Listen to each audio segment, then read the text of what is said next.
امریکہ اور اسرائیل سے جنگ میں ایران نے بہت ہی شاندار پرفارمنس کا مظاہرہ کیا ہے۔ کئی ایک محاذوں پر اس نے بہت سی کامیابیاں سمیٹی ہیں، ایک تیر سے کئی شکار کیے ہیں۔ اور اب ایک ریسنٹ ڈیولپمنٹ یہ سامنے آئی ہے کہ ایران پہ جو ایک پابندی لگی ہوئی تھی کہ وہ آئل ایکسپورٹ نہیں کر سکتا پوری دنیا کو، اب وہ پابندی ہٹ گئی ہے اور یہ ایک بہت ہی غیر معمولی فتح ہے ایران کی، ایک بہت ہی غیر معمولی کامیابی ہے، کیونکہ اس نے دنیا کو یہ بات منوا لی ہے کہ 40 سال سے وہ ڈپلومیسی کے ذریعے کوشش کر رہا تھا کہ کسی طرح سے اس کی جو ایکسپورٹس ہیں اس پہ سے جو سینکشنز ایران پہ لگی ہوئی ہیں، اس کی خاص طور پہ اس کی آئل ایکسپورٹس پہ جو سینکشنز لگی ہوئی ہیں اور دیگر معاشی سینکشنز ہیں ان کو ہٹایا جائے۔ اس کے لیے بہت ہی کامیاب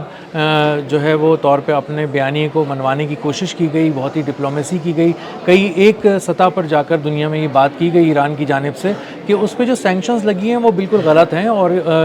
غیر منصفانہ ہیں اور ظلم ہے، ایک قوم کو دبانے کی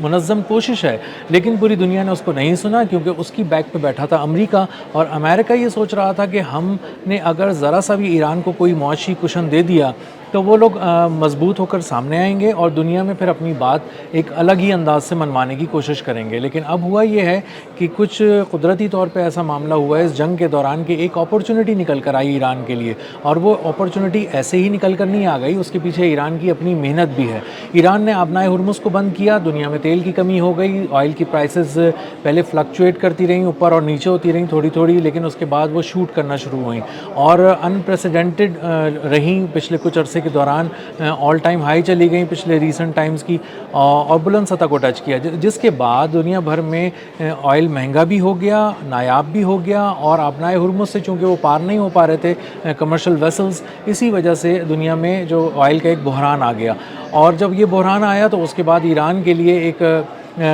کشن یہ مل گیا ایران کو کہ دنیا نے کہنا شروع کر دیا ٹرمپ پہ اور دیگر جو اس کے الائز تھے اس پہ یہ زور ڈالنا شروع کیا کہ دنیا میں اگر تیل کا بحران پیدا ہو گیا ہے، اگر کہیں شارٹیج ہے، اگر کہیں پرائسز بہت زیادہ بڑھ گئی ہیں اور کہیں پہ بھی نہیں مل رہا، لوگوں کے کچن متاثر ہو رہے ہیں، اکانومیز ہل کر رہ گئی ہیں، تو اس کی وجہ ٹرمپ اور اس کے ساتھی ہیں جو اس جنگ کو بے تکے انداز سے پلان کر کے چلے تھے کہ ان کی کوئی پلاننگ ہی نہیں تھی اور ان کے پاس انٹری تو تھی لیکن ایگزٹ نہیں تھا اس کا، اور نہ وہ مینیج کر سکے اس پوری جنگ کو۔ اور ایران کو ہرانا تو بہت دور کی بات، ایران کی دہلیز پر جو جنگ لے کر گئے تھے ایران نے اس کا ایسا جواب دیا کہ خود مشرق وسطیٰ سے امریکہ کے قدم اکھڑ گئے۔ اور اب صورتحال یہ ہو گئی ہے کہ ایران آئل ایکسپورٹ کرنے کی پوزیشن میں آ گیا ہے، نہ صرف آ گیا ہے بلکہ اس نے آئل ایکسپورٹ بھی شروع کر دی ہے۔ اور مزے کی بات یہ ہے کہ جو پہلا آرڈر اس کو ریسیو ہوا ہے وہ کسی اور کا نہیں ہے، وہ اس کو بھارت سے ملا ہے، اور بھارت کی ریلائنس انڈسٹری نے اس کو 5 ملین بیرل جو ہے 50 لاکھ بیرل تیل کے لیے، کروڈ آئل کے لیے ایران کو آرڈر پلیس کر دیا ہے، اور ایران اب کچھ دنوں کے اندر وہ آئل سپلائی کرے گا، بھارت وہ آئل بھجوائے گا۔ رائٹرز نے جو بہت ہی کریڈیبل ادارہ ہے نیوز کا، اس نے یہ خبر بریک کی کہ ایران نے جو ہے وہ اب ایکسپورٹ شروع کر دی ہیں، دنیا میں اپنی مارکیٹ بنانی شروع کر دی ہے آئل کی۔ وہ یہ تھا کہ 3 دن پہلے امریکہ نے کہا تھا کہ ایران پہ جو ہے وہ ہم پابندیاں کم کر رہے ہیں، وہ تھوڑا سا اس کو ریلیف دے رہے ہیں تاکہ وہ اپنی آئل کی ایکسپورٹس کر سکے، کیونکہ آبنائے ہرمز بند ہے اور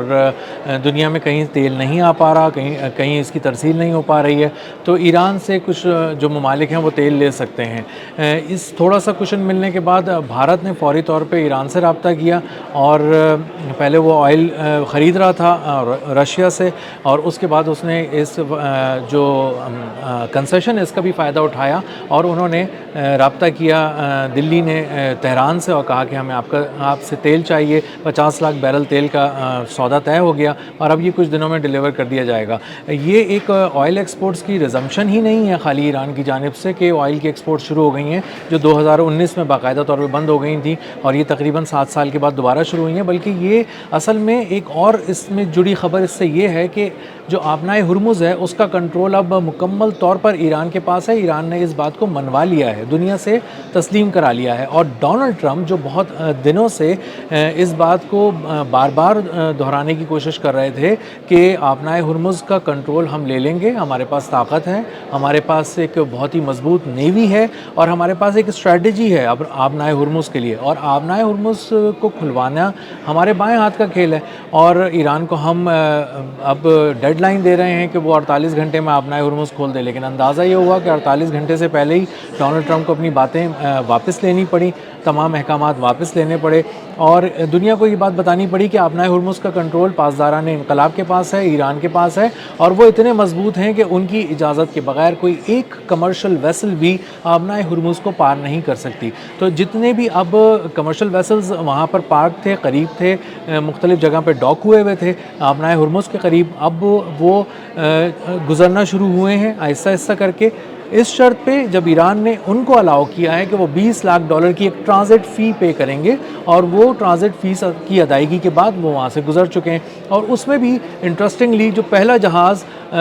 جس سے چائنیز یوان میں پے کر کے ٹرانزٹ فی کو گیا ہے وہ انڈیا کا جہاز تھا، جو انڈیا لے کر جا رہا تھا انرجی سپلائیز، تو ایران نے اس کو اجازت دی کیونکہ اس نے $20 لاکھ دیے، اور بھارت نے پہلے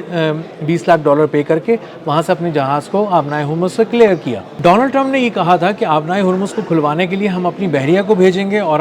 بحریہ فوری طور پر وہاں پر روانہ ہو جائے اور جا کر خلیج فارس میں داخل ہو اور اس سے گزر کر آگے جا کر آبنائے ہرمز کو کھلوائے۔ لیکن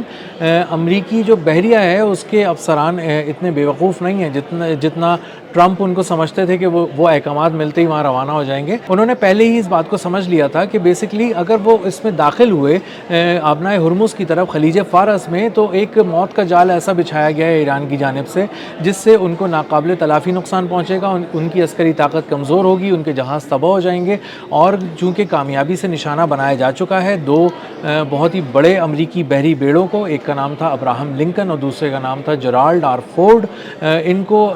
کہیں نہ کہیں کسی نہ کسی طور پہ اس طرح کا نشانہ بنایا گیا کہ انہیں خلیج فارس سے اپنا فاصلہ بڑھانا پڑا، ایران کی حدود سے بہت دور جانا پڑا، پہلے 2000 کلومیٹر کے انہوں نے فاصلے کو مینٹین کیا، اور اس کے بعد اب وہ واپس جو ہے وہ امریکہ کی پورٹس کی طرف روانہ ہو گئے تاکہ وہ اپنی مینٹیننس کریں، اور کہا یہ جا رہا ہے کہ جس طرح کا ان کو نقصان پہنچا ہے اس میں تقریباً اس کو ٹھیک ہونے میں اور اس کو دوبارہ آپریشنل ہونے میں دونوں امریکی بحری بیڑوں کو تقریباً 2 سال کا عرصہ درکار ہوگا، اور اس پہ خاصی لاگت بھی آئے گی۔ تو یہ جو ایک ناقابل تلافی نقصان پہنچا، اس سے اندازہ ہوا کہ جب بحری بیڑوں کا آپ اتنی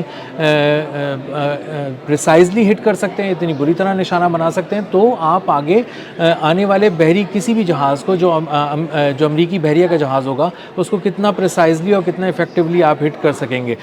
آبنائے ہرمز پہ چونکہ اب پاسداران انقلاب کا کنٹرول ہے، اور وہاں پر ایک اور یہ چیز کی گئی ہے کہ جو چائنیز یوان کے اندر ٹرانزٹ فی لی جا رہی ہے، اور اس سے پیٹرو ڈالر کا بھی خاتمہ ہو گیا ہے، اور وہ وہاں پر غرق ہو چکا ہے۔ پیٹرو ڈالر جو امریکہ کا ایک غرور تھا، امریکہ کا ایک تراشا ہوا بت تھا، وہ پاش ہو چکا ہے اور فارس کے پانیوں میں وہ ڈوب چکا ہے۔ کہا یہ جاتا تھا امریکہ کی جانب سے کہ جب بھی کسی بھی طرح کی پیٹرولیم ڈیل ہوگی، کسی طرح کا آئل ٹریڈ ہوگی، تو اس میں جو بھی ٹریڈ ہوگی وہ ڈالرز میں ہی ہوگی، کیونکہ ڈالر جو ہے وہ سب سے مستحکم کرنسی ہے دنیا کی اور وہ راج کرتی ہے۔ لیکن اب چائنا نے اپنی کرنسی کو منوا لیا ہے، اب یوان میں ٹریڈ ہو رہی ہے، اور اس کو انشور کر رہا ہے ایران ایک کسٹوڈین کے طور پہ جو آبنائے ہرمز کو اس نے اپنا کنٹرول وہاں پر بنائے ہوئے ہے۔ تو ایران نے نہ صرف میزائلوں کی بارش کر کے چاروں طرف مشرق وسطیٰ میں اپنی دھاک بٹھائی، اسرائیل میں اپنی دھاک بٹھائی، امریکہ تک اپنی دھاک بٹھائی، بلکہ اب اس نے ایک اور ہی اسٹریٹجی اپنی جو بنائی تھی آبنائے ہرمز کو بند کرنے کی، اس سے اس نے ایک اتنی بڑی کامیابی حاصل کی جو اس کو پچھلے 40 سال میں حاصل نہیں ہو سکی۔ اس کو آئل کی ایکسپورٹس کی ایک طرح سے اجازت مل گئی، اور ایک طرح سے اس نے بلکہ اجازت چھین لی دنیا سے، اور خاص طور پہ امریکہ سے، اور اب پوری دنیا اس سے سستے تیل کے لیے رابطہ کر رہی ہے۔ یہ بھی کہا جا رہا ہے کہ امریکہ جو ایران ہے وہ اب سے اس سے پہلے تک 11 لاکھ بیرل پر ڈے کے حساب سے پروڈکشن کیا کرتا تھا، لیکن اب اس کی جو پیداوار ہے وہ 15 لاکھ بیرل پر ڈے تک چلی گئی ہے، کیونکہ اب اس کے ایکسپورٹ آرڈرز بھی زیادہ آ رہے ہیں اور اب وہ پروڈیوس بھی زیادہ کر سکتا ہے۔ اور یہ بھی کہا جا رہا ہے کہ جو پہلے وہ رعایتی نرخوں میں $18 تک سستا دیتا تھا، پہلے ہی وہ سستی کر لیتا تھا اپنی قیمت، پھر $18 کا مزید اس کو ریلیف دینے پہ مجبور تھا وہ، کیونکہ دنیا بھر میں سینکشنز تھیں، خریدار تھے نہیں اور کوئی اس سے خریدنے پہ راضی نہیں تھا، اور سب ڈر کے تھوڑا تھوڑا لینے کی کوشش کر رہے تھے، اور وہ بھی بہت ہی کم ملک تھے۔ خاص طور پہ اس کا مینلی جو ایکسپورٹ تھی وہ ایران کی، وہ چائنا کے لیے تھی، 90% ایکسپورٹس وہ چائنا کے لیے ہی کرتا تھا۔ لیکن اب صورتحال یہ ہو گئی ہے کہ وہ $18 کا بھی ریلیف ایران کو نہیں دینا پڑ رہا. اب وہ صرف $3 کے ریلیف پہ ہی بہت آسانی سے وہ اپنا تیل وہ فراہم کر رہا ہے دنیا کو. اور اب کہا جا رہا ہے کہ اس کی جو آئل ایکسپورٹس ہے وہ چونکہ بڑھ رہی ہیں تو اب اس کی جو ریونیو ہے آئل سے وہ بھی ایران کا بہت زیادہ بڑھ جائے گا اور اس کے نمبرز بھی کئی گنا بڑھ جائیں گے آنے والے دنوں کے اندر. یہ بھی کہا گیا تھا کہ جو اسٹریٹ آف ہارموز سے گزرنے سے جو $20 لاکھ لیے جا رہے تھے ایک جہاز سے گزرنے کی فیس, اس کو اگر اسی طرح ملٹیپلائی کرتے جائیں تو اندازہ یہ ہوتا ہے کہ یہ تقریباً $800 ارب